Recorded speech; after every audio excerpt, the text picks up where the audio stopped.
السلام علیکم ورحمۃ اللہ۔ سوال یہ ہے کہ غسل جنابت کس طرح سے کیا جائے گا اور کیا اس غسل کے بعد نماز ادا کی جا سکتی ہے؟ بسم اللہ الرحمن الرحیم۔ مرد اور عورت کے غسل جنابت میں زیادہ فرق نہیں ہے، تھوڑا سا ڈفرینس ہے، وہ انشاءاللہ آگے چل کر ہم بیان کرتے ہیں،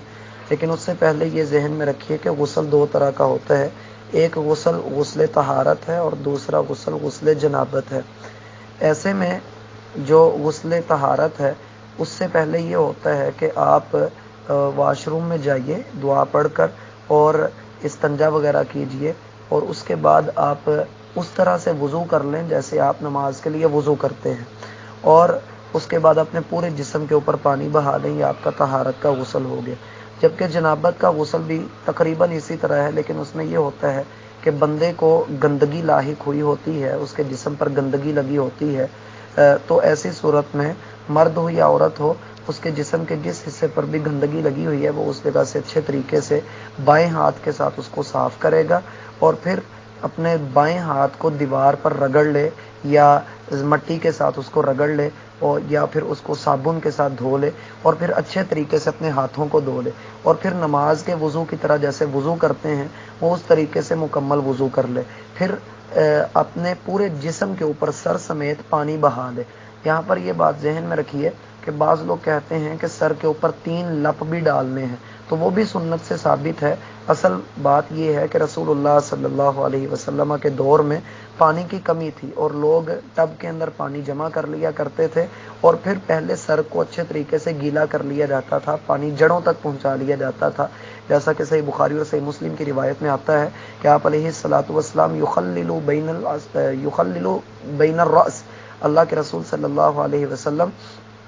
اپنے سر کے بالوں کے درمیان اپنی انگلیوں سے خلال کرتے، اور پھر ایک چلو لے کر اسے سر کے دائیں جانب ڈال دیتے اور اس کو خوب ملتے کہ پانی جڑوں تک پہنچ جائے، پھر بائیں جانب ڈالتے اور پھر درمیان میں ڈالتے، پھر اپنے پورے جسم کے اوپر پانی بہا لیتے۔ تو یہ اس وقت ضرورت تھی، اب بھی اگر کوئی ایسا کر لیتا ہے تو کوئی حرج کی بات نہیں ہے۔ جب سر کے اوپر سارا پانی بہا لیا تو پھر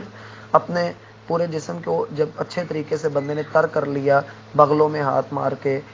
ٹانگوں کے اوپر بندہ اچھے طریقے سے ہاتھ پھیرے تاکہ اس کے جو جسم کے اعضاء ہیں وہ اچھے طریقے سے تر ہو جائیں۔ جب پورے جسم کے اوپر اس نے ایسا کر لیا ہے تو اس کا غسل جنابت ہو گیا ہے۔ اب وہ سائڈ پر ہو کر اپنے کپڑے تبدیل کرے، تولیہ یوز کرنا چاہتا ہے تولیہ یوز کر لے، اور بعد میں آ کر اپنے نماز ادا کرنا چاہتا ہے تو نماز بھی وہ ادا کر سکتا ہے، جیسا کہ صحیح بخاری میں ہی آتا ہے کہ آپ علیہ الصلوۃ والسلام ایک مرتبہ جماعت کروانے کے لیے مصلی پہ کھڑے ہو گئے، تو آپ علیہ الصلوۃ والسلام نے